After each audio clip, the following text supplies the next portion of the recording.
तो ग्वालियर से खबर, जहां पर सिंधिया के खिलाफ याचिका जो दायर की गई थी वो खारिज कर दी गई है। हाईकोर्ट की ग्वालियर बेंच ने इस याचिका को खारिज कर दिया है।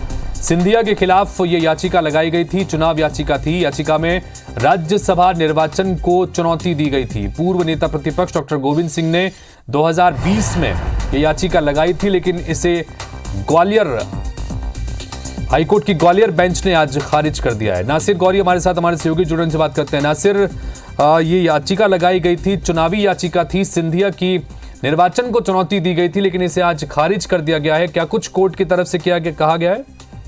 देखिए, साल 2020 में नेता प्रतिपक्ष डॉक्टर गोविंद सिंह ने उनके राज्यसभा चुनाव को चुनौती दी थी और साथ ही कहा था कि उनके चुनाव को शून्य किया जाए। उसमें हवाला दिया गया था कि उनके खिलाफ एक आपराधिक मामला था, वो भोपाल के श्यामला हिल्स थाने में दर्ज था, लेकिन उन्होंने अपने नॉमिनेशन फाइल करते वक्त उसकी जानकारी छुपाई है। तो ऐसे में उनके जो चुनाव है वो शून्य घोषित किया जाए।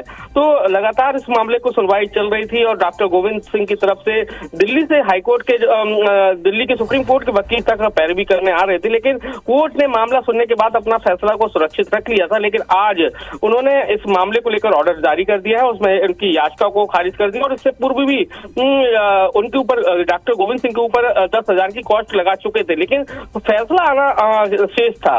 तो आज ये फैसला आ गया है और इसके बाद एक कहा जा सकता है कि सिंधिया को एक बड़ी राहत ग्वालियर हाईकोर्ट से मिली है। जी नासिर, बहुत शुक्रिया इस तमाम जानकारी के लिए आपका। तो चुनाव याचिका लगाई गई थी साल 2020 में गोविंद सिंह की तरफ से, लेकिन इस याचिका को अब खारिज कर दिया गया है। सिंधिया के खिलाफ याचिका लगाई गई थी राज्यसभा के निर्वाचन को चुनौती देते हुए।